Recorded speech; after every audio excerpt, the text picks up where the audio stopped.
Assalamualaikum warahmatullahi wabarakatuh. My name is Ahmad Suhail bin Muhammad Hussein.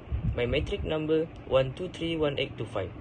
So today I will talk about the Orientalist attitude towards Al-Quran and Sunnah by focusing on the 19th century figure.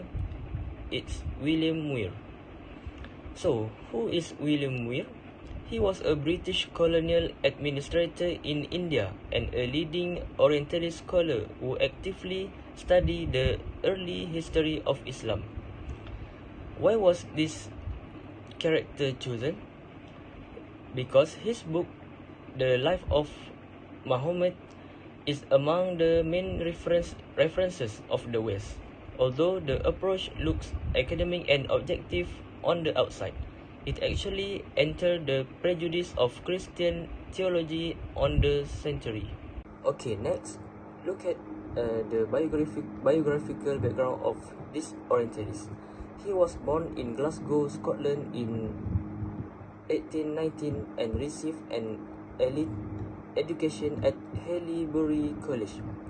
In 1837, he joined the Bengal Civil Service and served as a colonial administrator in India.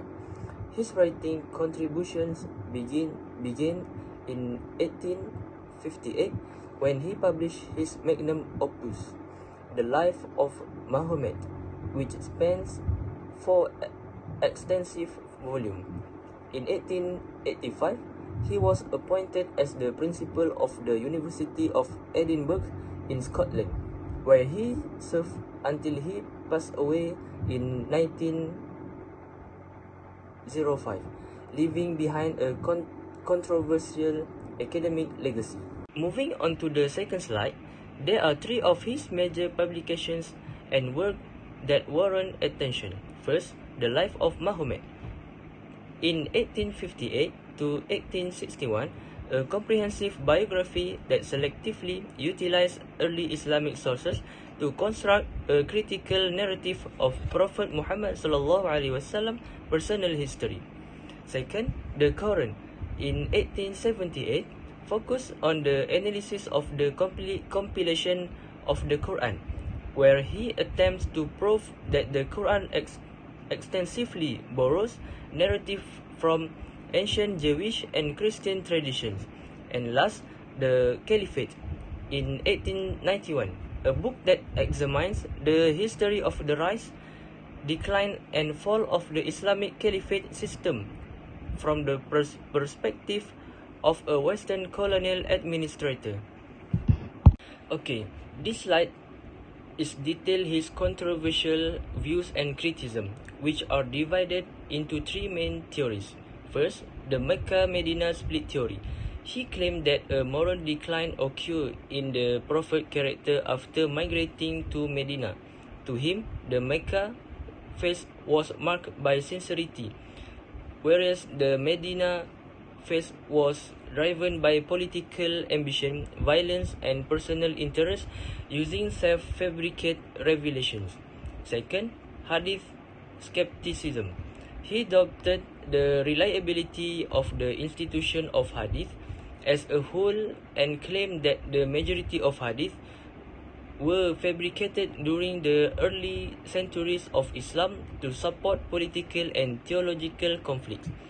Third, the Quranic plagiarism theory. He claimed that the Quran is not a genuine divine revelation. Instead, he characterized it as a compilation resulting from Prophet Muhammad SAW creative thinking, which incorrectly adapted material from Judeo-Christian apocryphal sources.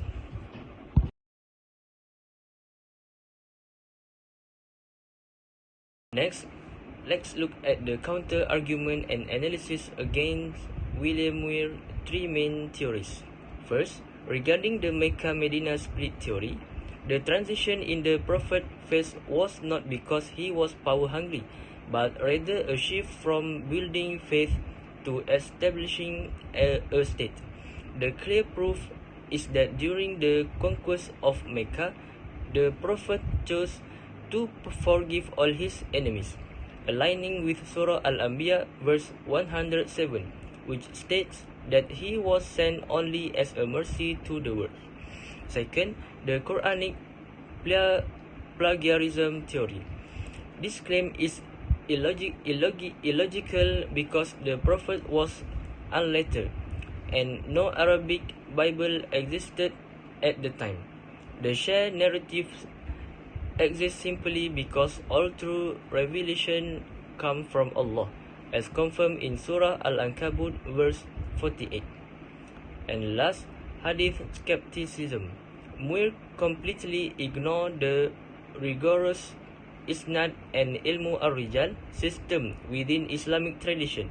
Scholars like Imam al-Bukhari meticulously screened thousands of narration to preserve authenticity and eliminate political bias. Moving on to the next slide, one of the key figures who provided a strong academic challenge to MUIR was Sir Syed Ahmad Khan. He wrote a monumental book titled Essay on the Life of Muhammad in London in 1870 as a direct response to William MUIR's views.